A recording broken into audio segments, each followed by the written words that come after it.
अस्सलाम वालेकुम जी। मैं तुहाडा अपना अवैस घुमन सियालकोटी।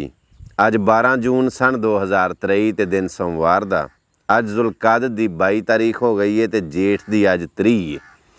जिथे जिथे बह के भी तुसीं वेख रहे हो सुन रहे हो हिंद सिंध पूरी दुनिया दे विच वसन वाले साडे वीवर साडे पंजाबी लवर तुहानूं सारिआं नूं मेरे वालों गुड मार्निंग सुबह बखैर और बड़ा सारा मुहब्बतां भरिआ सलाम जी।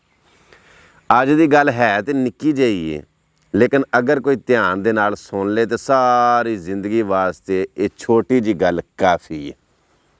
क्यों कि गल मैं एडी लम्मी नहीं करनी, मुख्तसर गल करांगा। अगों तुसीं आप सियाणे हो, गल नूं समझ जाओ। वो जिवें पीरां ने आख्या सी ना, वारिस शाह दा बोलना भेत अंदर दानशमंद नूं गौर जरूर यारो। कई गल्लां ऐसियां हुंदियां ने कि उन्हां दी वजाहत करी दी है, कुछ गल्लां ऐसियां हुंदियां ने कि वो फटाफट बोल छड़ी दियां ने। वो ਜਿਹੜੇ ਸਿਆਣੇ ਬੰਦੇ ਹੁੰਦੇ ਨੇ ਨਾ ਉਹ ਆਪ ਹੀ ਗੱਲ ਦੀ ਵੰਡ ਕਰ ਲੈਂਦੇ ਨੇ। ਚਲੋ ਗੱਲ ਸ਼ੁਰੂ ਕਰਨੀ ਹੈ, ਇਸ ਗੱਲ ਨੂੰ ਲੰਮਿਆਂ ਨਹੀਂ ਨਾ ਕਰਦੇ। ਸਾਡੇ ਇੱਥੇ ਇੱਕ ਬੰਦਾ ਸੀ, ਉਹਨੇ ਖੁਰਦ ਬੁਰਦ ਕਰਕੇ ਨਾ ਤੇ ਖਲਤ ਮਲਤ ਕਰਕੇ ਤੇ ਉਹਨੇ ਵਾਵਾ ਚੋਖੀ ਜ਼ਮੀਨ ਬਣਾ ਲਈ। ਇੰਜ ਕਹਿ ਲਓ ਕਿ 70 ਕਿੱਲੇ ਪੈਲੀ ਸੀ ਉਹਦੀ। ਹੋਇਆ ਇਸੇ ਤਰ੍ਹਾਂ ਕਿ ਜਦੋਂ ਉਹ ਵਾਵਾ ਵਡੇਰਾ ਹੋ ਗਿਆ ਨਾ, ਚੋਖਾ ਕੰਜੂਸ ਬੜਾ ਸੀ। ਆਪਣੇ ਆਪ ਉੱਤੇ ਵੀ ਖਰਚ ਘੱਟ ਕਰਦਾ ਸੀ ਤੇ ਕਿਸੇ ਉੱਤੇ ਕਰਦਿਆਂ ਤੇ ਉੱਕਾ ਮਾਰੀ ਜਾਂਦਾ ਸੀ ਨਾ।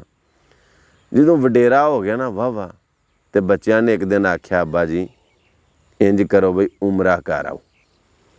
ਚਲੋ ਬਾਬੇ ਨੇ ਨਾ ਗੱਲ ਟਾਲੀ। ਫਿਰ ਕੁਝ ਦੇਰ ਲੰਘੀ ਨਾ ਤੇ ਹੱਜ ਦੇ ਦਿਨ ਆ ਗਏ ਤੇ ਬੱਚਿਆਂ ਆਖਿਆ, ਅੱਬਾ ਜੀ ਇੰਜ ਕਰੀਏ ਵੀ ਦਰਖਾਸਤਾਂ ਜਮ੍ਹਾਂ ਕਰਾਈਏ ਤੇ ਤੁਸੀਂ ਨਾ ਹੱਜ ਕਰ ਆਓ।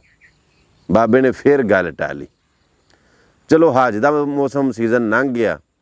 फिर बच्चों ने आख्या कि अब्बा जी इस तरह करो, वडेरे हो गए हो तो जाओ उमरा कर आओ। बाबे ने सच्ची मुची गल ना फिर एवें आए बाएँ छाएँ कर छड़ी तो गल टाली। फिर ना वक्त गुजरता रहा तो अगों फिर हज का सीजन आ गया दोबारा। बच्चों फिर आख्या भी अब्बा जी तुहानूं आख्या सी कि जाओ हज कर आओ या उमरा कर आओ, तो तुसीं जांदे नहीं, जाओ हज कर आओ।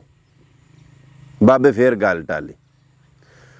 जदों ना बाबे हरी बहुते कमज़ोर हो गए ना तो बच्चों ने जिद की, फिर तो बाबे हरां ने अपने बच्चों को कोल बिठा लिया।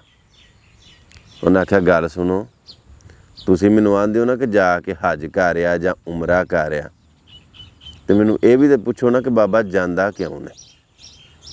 उन्हां बच्चों आख्या क्या हो दसो अब्बा जी क्यों नहीं जाते।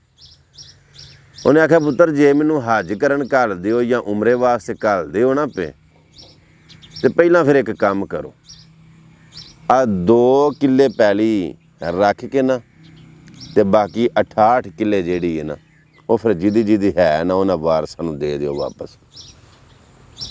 वो बच्चियां वेखिया अब्बे नूं, बाबा जी गल किवें दी कर दे। उन्हें आख्या असल गल ये वे कि साडी 2 किले ही सी, बाकी जिहड़ी 68 किले मैं बनाई है ना अपने वास्ते बनाई या तुहाडे वास्ते बनाई, वो फिर मैं इंज ही बनाई जे।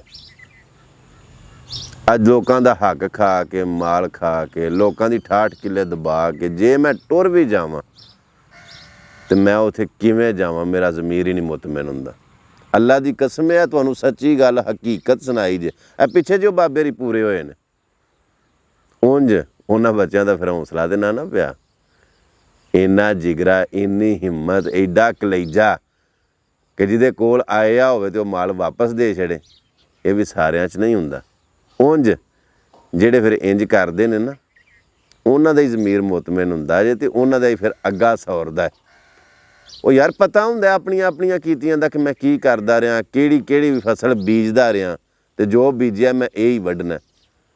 वो बाबा सरदार होए ने ना एक कक्के कौलों दे, उन्हें बड़ा खूबसूरत शेर बोलिया। उन्हें आख्या मेहरबाना जीशाना ते सुल्ताना बड़े करम कमाए नहीं भलाओ भी, कखां विच पे रोलदे सन बख्त मेरे, कखों लख बनाए नहीं भलाओ भी। ए कलर शोर बेकार सी जमीन दिल दी, विच बूटे करमां दे लाए नहीं भलाओ भी।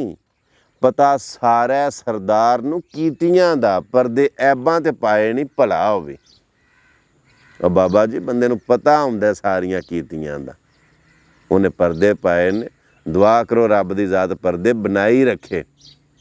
ਤੇ ਬਾਕੀ ਜੇ ਜ਼ਮੀਰ ਜ਼ਿੰਦਾ ਹੈ ਨਾ ਤੇ ਇੱਕ ਵਾਰੀ ਆਪਣੇ ਜ਼ਮੀਰ ਕੋਲੋਂ ਪੁੱਛੋ ਕਿਸੇ ਦਾ ਹੱਕ ਤੇ ਨਹੀਂ ਦਬਾਇਆ, ਕਿਸੇ ਦਾ ਜ਼ੁਲਮ ਤੇ ਨਹੀਂ ਕੀਤਾ, ਕਿਸੇ ਨਾਲ ਜ਼ਿਆਦਤੀ ਤੇ ਨਹੀਂ ਕੀਤੀ, ਕਿਸੇ ਦਾ ਮਾਲ ਤੇ ਨਹੀਂ ਖਾਦਾ। ਖੋ ਕੇ ਮਾਲ ਯਤੀਮਾਂ ਦਾ, ਮਸਕੀਨਾਂ ਦਾ, ਗਰੀਬਾਂ ਦਾ, ਹੱਕਦਾਰਾਂ ਦਾ, ਹਾਂਜੀ। ਤੇ ਆਪੇ ਸਖਾਵਤਾਂ ਪਈਆਂ ਕਰਨੀਆਂ, ਸਦਕੇ ਪਏ ਕਰਨੇ, ਤੇ ਆਪਣੇ ਆਪ ਨੂੰ ਹਾਜੀ ਸਾਬਤ ਪਿਆ ਕਰਨਾ। ਤੇ ਜਿਹਨੂੰ ਫਿਰ ਉਹ ਵਹਾਵੇ ਕਰਦੇ ਹੋ ਨਾ, ਉਹਨੂੰ ਸਾਰਾ ਪਤਾ। ਬਾਕੀ ਇਹਦੇ ਨਾਲ ਹੀ ਤੁਹਾਡੇ ਕੋਲ ਇਜਾਜ਼ਤ ਲੈਣਾ। ਅਗਰ ਕੋਈ ਗੱਲ ਮਾੜੀ ਲੱਗੀ ਹੋਵੇ ਤੇ ਉਹਦੀ ਮੈਂ ਮਾਜ਼ਰਤ ਕਰਨਾ। ਸਵੇਰੇ ਆਪਣਾ ਬੜਾ ਸਾਰਾ ਖਿਆਲ ਰੱਖਿਓ। ਮਿਲਣੇ ਇੱਕ ਨਵੀਂ ਵੀਡੀਓ ਦੇ ਨਾਲ।